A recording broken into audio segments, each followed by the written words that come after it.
శుద్ధుడా ఘనుడా రక్షకుడా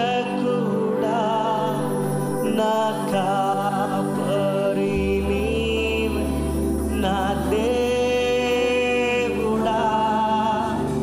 శుద్ధుడా ఘనుడా రక్షకుడా నా కాపరి నీవే నా దేవుడా. శక్తి లేని నాకు బలమిచ్చువాడు నా స్నేహితుడా.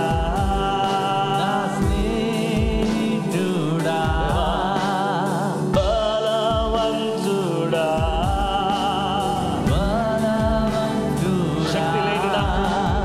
శక్తి లేని నాకు బలమిచ్చువాడు నా స్నేహితుడా. యేసయ్యా బలవంతుడా హర్షితునయ్యా హర్షింతును నిన్నారాధింతును స్తుతింతును నే కీర్తింతును. హర్షింతును నిన్నారాధింతును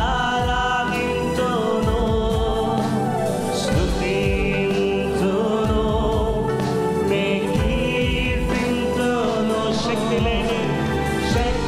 లేని నాకు బలమిచ్చువాడు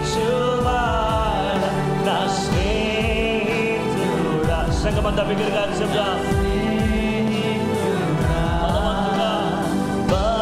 బలవంతుడా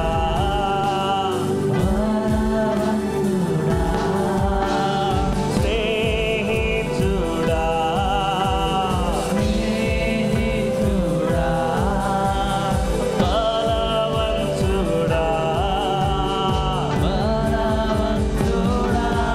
రక్షణ ఆధారం నీవే విమోచన నీవే యేసయ్యా. రక్షణ ఆధారం నీవే విమోచన నీవే యేసయ్యా. రక్షణ ఆధారం నీవే విమోచన నీవే యేసయ్యా. స్నేహితుడా బలవంతుడా బలవంతుడా నా స్నేహితుడా. Yes, Lord. బలవంతుడా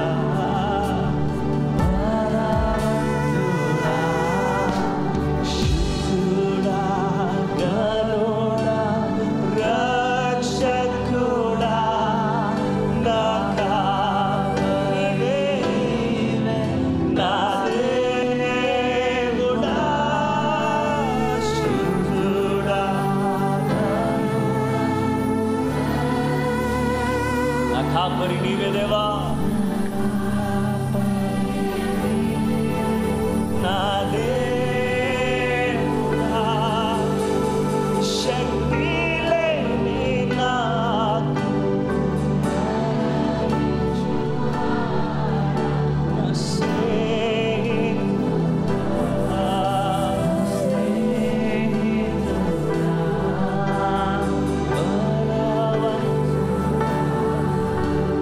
బలవంతుడా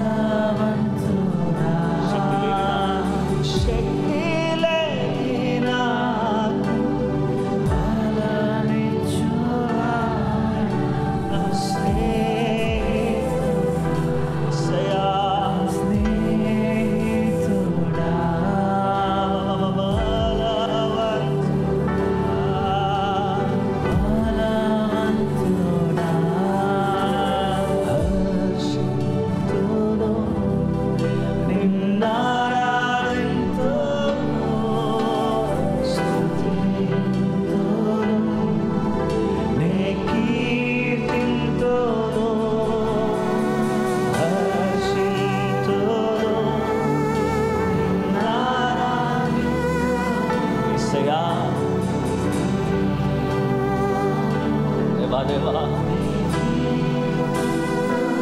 మరోసారి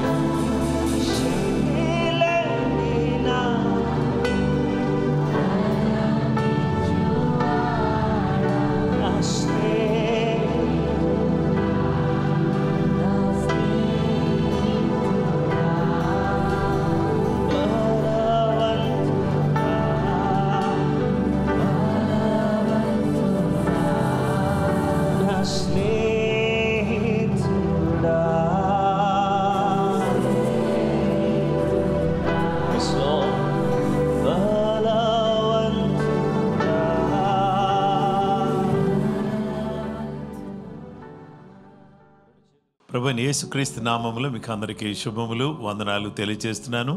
ఈ సమయంలో మిమ్మల్ని అందరినీ కూడా ఈ బ్లెస్సింగ్ ప్రేయర్కి ఆహ్వానిస్తున్నాను. నమ్మదగిన దేవుడు, ప్రేమ కలిగినటువంటి దేవుడు, ఆయన అనుగ్రహించిన ఈ శ్రేష్టమైన కృపను బట్టి నేను దేవునికి కృతజ్ఞతలు వందనాలు తెలియజేస్తున్నాను. గడిచిన అక్టోబర్ మాసంలో దేవుడు మనల్ని కాపాడాడు. నవంబర్ 1 రోజున ఈ ఉదయకాలం మనము దేవుని స్తుతించే చక్కటి అవకాశాన్ని దేవుడు అనుగ్రహించాడు. అందును బట్టి నేను దేవునికి కృతజ్ఞతలు వందనాలు తెలియజేస్తున్నాను. దేవుని బిడ్డలారా, ఈరోజు దేవుని యొక్క వాక్యాన్ని మనం ధ్యానం చేద్దాం. దేవుని స్తుతించటం, దేవుని ఘనపరచటం, దేవుని మహిమపరచటం అనేటటువంటి ఈ ప్రక్రియ తర్వాత దేవుని సన్నిధిలో దేవుని వాక్యం వినడానికి దేవుడు అనుగ్రహించిన ఈ గొప్ప కృపను బట్టి దేవుని స్తుతిస్తూ ఈ సమయంలో ఇన్ ఎవ్రీ జనరేషన్, అన్ని తరాల్లో అనే అంశాన్ని గురించి దేవుని యొక్క వాక్యాన్ని మీతో ఈరోజు పంచుకోవాలని కోరుతున్నాను. కీర్తనల గ్రంథం 45వ కీర్తన 17వ వచనం, తరములన్నిటిను నీ నామము జ్ఞాపకముండునట్లు నేను చేయుదును, కావున జనములు సర్వకాలము నీకు కృతజ్ఞతాస్తుతులు చెల్లించుదురు. Psalm 45:17, I will bring honor to your name in every generation. Therefore, the nations will praise you forever and ever. ఈ 45వ కీర్తన మెస్సియాకు సంబంధించిన కీర్తన. యేసుక్రీస్తు ప్రభువారి యొక్క జీవితాన్ని గురించి తెలియజేసేటటువంటి కీర్తన. అలాగే రాజు యొక్క అభిష్టాన్ని గురించి, కోరికను గురించి తెలియజేస్తున్నటువంటి కీర్తన ఇది. ఈ నెలలో మనము దేవుని మహిమ అనేటటువంటి దాని గురించి మనం ఆలోచన చేయబోతున్నాం. ఆ తరువాత నవంబర్ మాసం అనగానే మంత్ ఆఫ్ థ్యాంక్స్ గివింగ్, కృతజ్ఞత తెలియజేసేటటువంటి నెలగా ఈ నెలను ప్రపంచమంతా కూడా పాటిస్తూ ఉంటారు. అయితే ఈరోజు ఈ నవంబర్ మాసంలో దేవుని మహిమను గురించి మనం మాట్లాడుకోబోతున్నాం. అలాగుననే దేవునికి కృతజ్ఞతాస్తుతులు చెల్లించడానికి గురించి మనం మాట్లాడబోతున్నాం. దేవుని బిడ్డలారా, అన్ని తరాల్లో ఆయన నామం మహిమ పరచబడాలి, గొప్ప చేయబడాలి. ఆ నామం అద్భుతమైనటువంటి నామం. ఈ దేవుని నామం ద్వారా మన జీవితంలోకి ఆయన తీసుకొచ్చేటటువంటి గొప్ప కార్యాలు ఏంటంటే, మొదటిగా బ్లెస్సింగ్స్, ఆశీర్వాదములు. దేవుడు నిత్యము నిన్ను ఆశీర్వదించును. 45వ కీర్తన 2వ వచనం, నరుల కంటే నీవు అతి సుందరుడవై ఉన్నావు, నీ పెదవుల మీద దయారసం పోయబడి ఉన్నది, కావున దేవుడు నిత్యము నిన్ను ఆశీర్వదించును. దేవుడు నిత్యము నిన్ను ఆశీర్వదించును. దేవుని ఆశీర్వాదాలు, దేవుని యొక్క దీవెనలు నిత్యము మన మీద ఉండాలి అని నేను కోరుతున్నాను. Psalm 45:2, You are the most handsome of men. You are an eloquent speaker. God has always blessed you. దేవుడు ఎల్లవేళలా కూడా మనల్ని ఆశీర్వదిస్తున్నాడు, దీవిస్తున్నాడు అనే మాటలు మనం చూస్తున్నాం. ఆయన ఎలాగూ మనల్ని ఆశీర్వదిస్తున్నాడు అనంటే, ఆయన పెదవుల మీద దయారసం పోయబడి ఉంది. యేసుక్రీస్తు ప్రభువారిని గురించి సాక్ష్యం ఇస్తూ ఉన్నప్పుడు ఆయన నోట నుండి వచ్చిన దయగల మాటలకు ప్రజలందరూ కూడా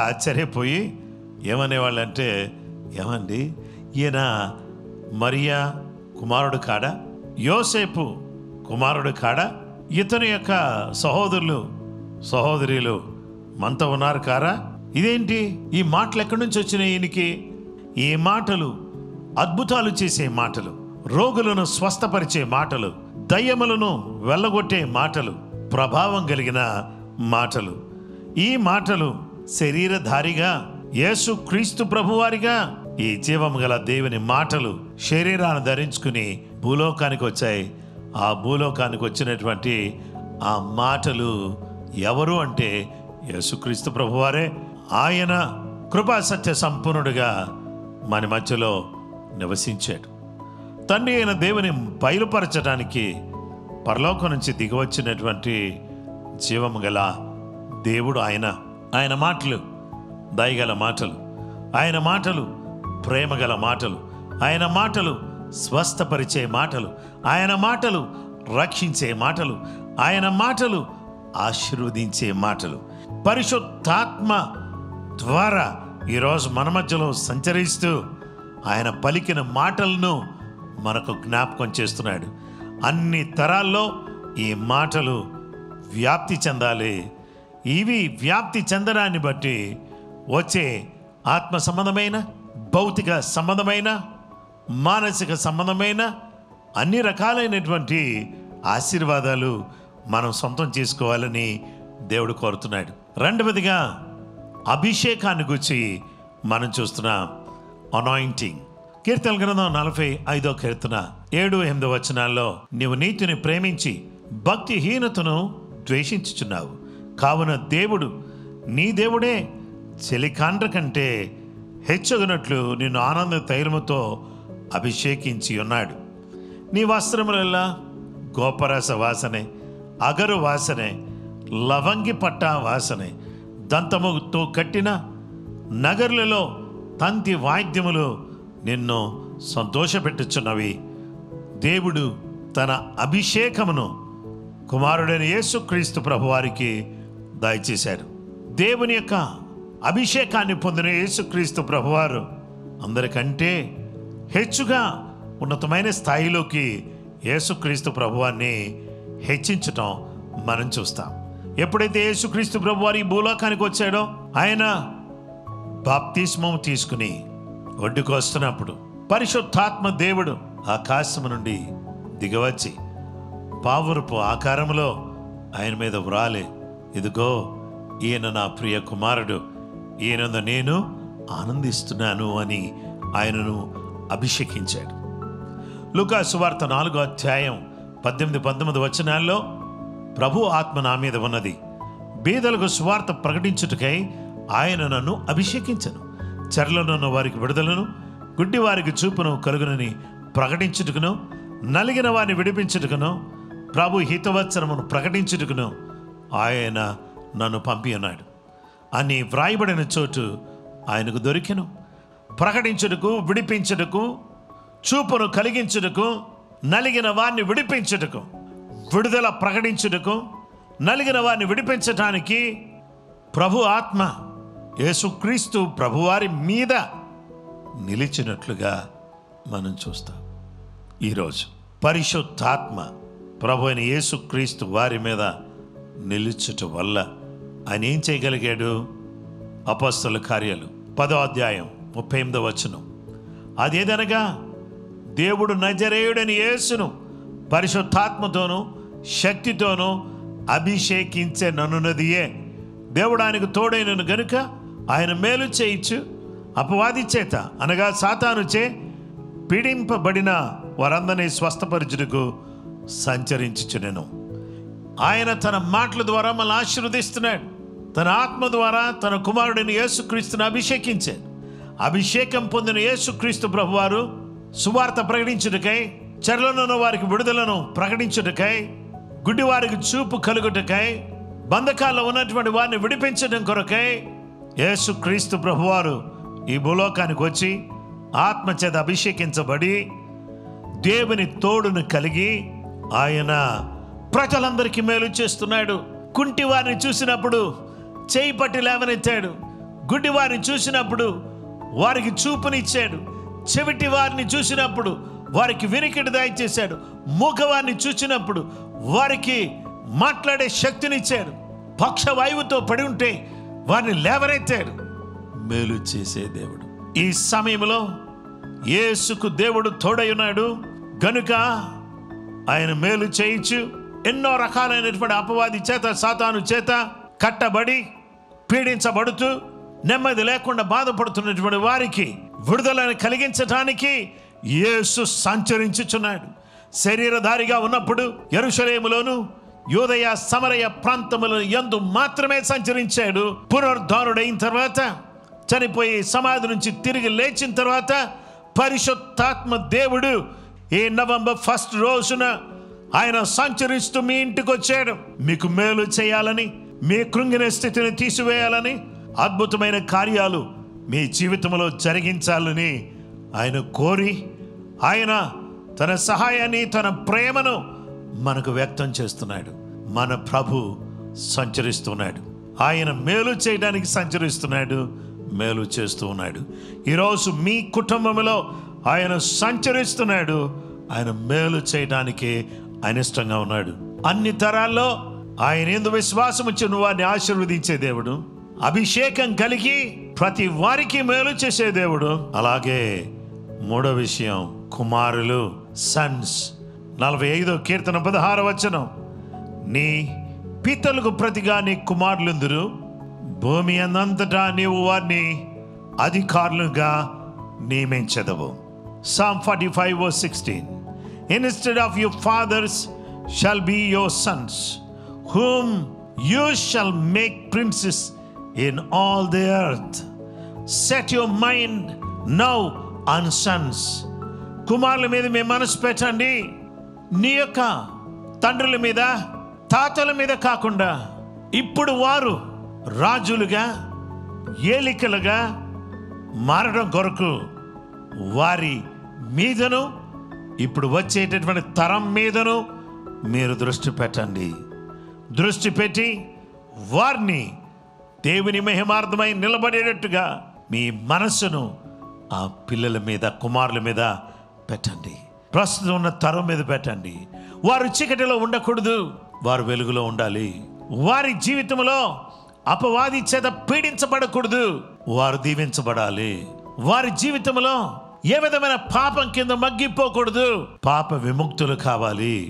వారు చీకటిలో ఉండకూడదు. ఈ కుమారులందరూ కూడా వెలుగులోకి రావాలి. అందుకే ఈ కుమారులందరూ దేవుని కుమారులుగా పిలువబడాలి. మొదటి పేతురు పత్రిక 2వ అధ్యాయం 9-10 వచనాల్లో, అయితే మీరు చీకటిలో నుండి ఆశ్చర్యకరమైన తన వెలుగులోనికి మిమ్మల్ని పిలిచిన వారి గుణాతిశయములను ప్రచురము చేయ నిమిత్తం ఏర్పరచబడిన వంశమును, రాజులైన యాజక సమూహమును, పరిశుద్ధ జనమును, దేవుని సొత్తు అయిన ప్రజలను అయి ఉన్నారు. ఒకప్పుడు ప్రజగా ఉండక ఇప్పుడు దేవుని ప్రజే అయితురు. ఒకప్పుడు కనికరింపబడక ఇప్పుడు కనికరింపబడిన వారయ్యారు. దేవుని బిడ్డలారా, అన్ని తరాల్లో ఆశీర్వదించబడినటువంటి వారిగా, అభిషేకం పొందినటువంటి వారిగా ఇప్పుడున్నటువంటి కుమారులు చీకటిలో నుంచి వెలుగులోనికి వచ్చినటువంటి వారుగా, దేవుని మహిమార్థమై దేవుని సొత్తు అయిన ప్రజలుగా వీరు మారాలి. ఆయన మనలను తండ్రి యొక్క దేవునికి ఒక రాజ్యంగాను, యాజకులుగాను ఆయన చేశాడు. కనుక ఈరోజు కుమారులుగా ఉండి, కుమారులు అనబడినటువంటి వారు దేవుని యొక్క దివ్యమైనటువంటి స్వరూపాన్ని కలిగినటువంటి వారై, దేవుని బిడ్డలారా, మొదటి పునరుత్థానములో పాలు పంపులు పొందేటటువంటి వారిగా రక్షణ కలిగినటువంటి కుమారులు, రాజ్య సంబంధమైన కుమారులు, చీకటిలో ఉన్న కుమారులు కాదు, సాతాను బంధకాల్లో ఉన్న కుమారులు కాదు, సాతాను చిక్కుల్లో ఉన్నటువంటి కుమారులు, కుమార్తెలు కాదు, దేవుని అధికారం క్రిందకి వచ్చిన కుమారులు, దేవుని బలముతో నింపబడిన కుమారులు, దేవుని శక్తితో కదిలేటటువంటి కుమారులు, దేవుని మహిమార్థమై జీవించవలసిన కుమారులుగా, దేవునికి రాజ్యంగా, యాజకులుగా ఉండేటటువంటి వారుగా కుమారులు ఉండాలని దేవుడు కోరుతున్నాడు. దేవుని నామం అనే జనములలో అది ఘనంగా ఎంచబడాలి అని అంటే మలాకి 1:11, తూర్పు దిశ మొదలుకొని పడమటి దిశ వరకు అన్య జనుల్లో నా నామము ఘనముగా ఎంచబడును. సకల స్థలములలో ధూపమును పవిత్రమైన అర్పణయును అర్పింపబడును. అన్య జనుల్లో నా నామము ఘనముగా ఎంచబడునని సైన్యములకు అధిపతికి యెహోవా సెలవిచ్చుచున్నాడు. అన్య జనుల్లో నా నామం ఘనంగా ఎంచబడుతుందని యేసుక్రీస్తు ప్రభువారు తెలియచేస్తున్నారు.